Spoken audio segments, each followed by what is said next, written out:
Alright, how's everyone doing? Welcome to From Z to A, Alphabetical Interviews with Zach Andersen. I am Zach Andersen. Today we're here at Sage Sound Studios for the 55th edition of Monsters of Acoustic Rock, and I am joined by Riley Johnson. Hey there. How's it going? Good. Excellent. So I'm going to ask you the difficult questions as long as it has something to do with the letters of your name. Alright. So we'll start with R. What would you say, if you had to pick two songs to recommend to somebody who has never heard you before, so that they get a good grasp of your style, which two songs would they be? I'd start with the opening track to my album. It's called A Handful of Rain. It's more of a jumpy, kind of like a outlaw-y country kind of song, you know. And then the other one is another song I have called Where the Ships Come In. It's more of a chill song, but I got two kind of sides to my songwriting. One is the more, a little bit more humorous side, and I don't know. And then the more poetico, schmetico side, and so I'd say those are two kind of songs. There's another song, it's called When I Get Old. That's another just like funny kind of song. Yeah. It just talks about all the stuff I'm going to do when I get old, and then it starts off and goes, when I get old, I'm going to sit back and laugh at all the tears in my beers. I cried and threw back at a wall of self-pity and fear in my younger years. Yeah, that kind of vibe. Yeah. So I got two sides to the, Nice. Those are all really good choices too.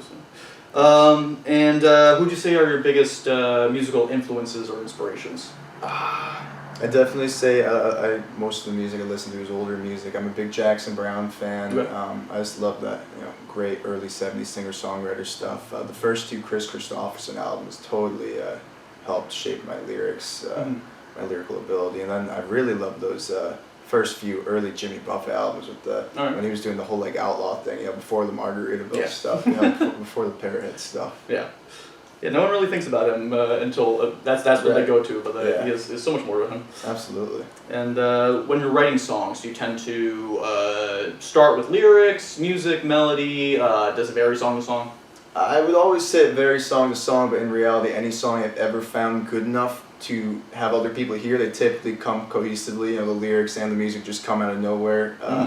Sometimes I write songs, usually the song starts with a lyric. And then I work the song around it. It's usually not so much a riff, or sometimes I'll take a riff I already have, combine it with some lyrics I have, and whatever, But it's usually never just straight music. For sometimes I'll have a riff in my head, but I usually combine it with music. Yeah.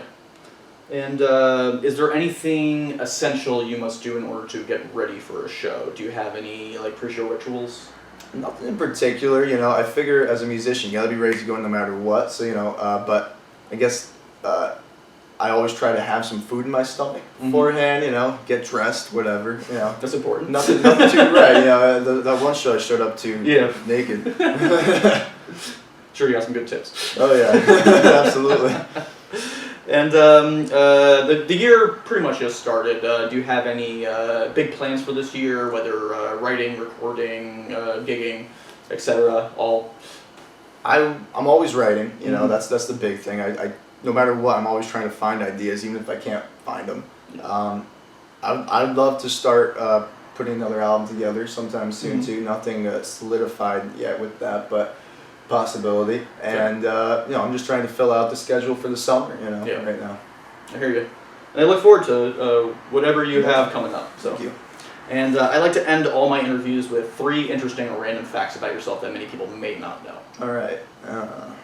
So when I was, I played baseball my whole life. When I was in high school, there was a team I played for. It was a whole Northeast kind of based, whatever. We went all the way to like Pittsburgh. I hold the single season record for the most infield singles in the season. Wow. It's nothing big, like if I hit the most home runs or anything, but it's a pretty weird one that no one would ever know. I think it's a funny one. It's a fun stat. What position did you play? I was a center fielder. Batted lead off. Yeah. That whole season because I always got on base. Singles. And then another one is a few years ago I made $12,000 in the stock market in one day and lost it all that same day. What was it in? A Canadian marijuana company. Okay. It was kind of like a pump and dump thing that I was accidentally in. I wasn't in on the whole pump and dump, but I just woke up one morning and I'm like, wow, look at me go, and I was like, I might as well just hold on to it, and then live and learn. I only had $1,000 of my own money in it, so I didn't actually lose any of my seed money at least. That's good. And one more. Oh yeah. And when I graduated college a little less than a year ago, and to graduate college, I had to write a 40-page thesis, like a little mini dissertation, on Bob Dylan. All right. And that was my, it was the capstone. So I needed that to graduate. I didn't do that. But I liked that I got to write about Bob Dylan. You know? I did in 7th grade. We had to do like greatest heroes of American history at report, and I did Bob Dylan. Awesome. And it was the only A+ I ever got. That's awesome. Yeah, I used to throw him on with the songwriting influences too. I mean, who can't, right? Yeah. Well, thank you so much for being on the show. Yeah, man, thank you. And if you want to check out Riley Johnson, please visit the link below. And now we'll go to a performance from Riley. So thanks again. We'll see you soon.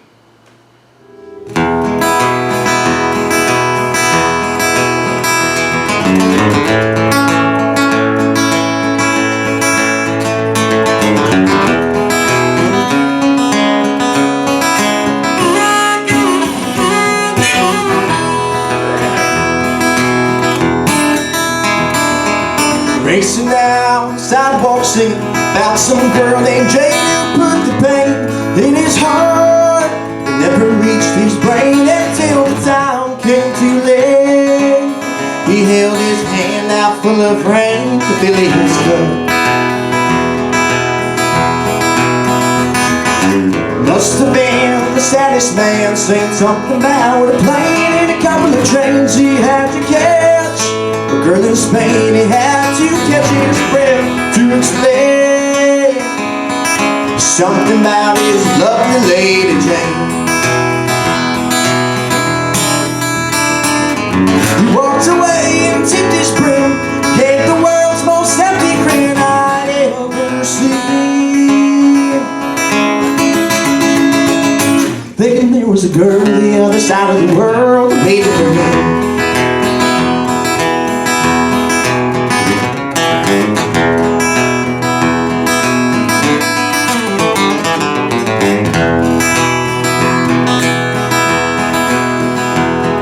Saw the man again in a week, space in his hands, he was crying so hard I couldn't hear him speak, as he watched the tears fall down from his cheeks again and again.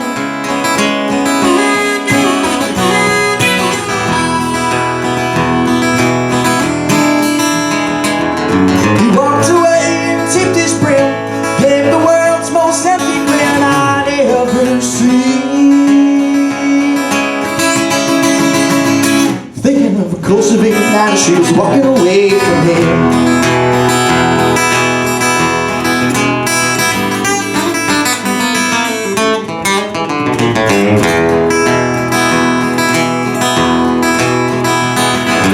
Racing down the sidewalk singing about some girl named Jane who put the pain in his heart and never reached his brain until the time came too late. He held his hand out full of rain to fill his cup, for now some other man has drank her love in him.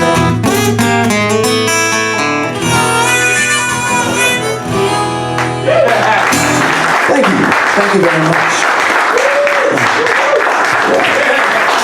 Thank you.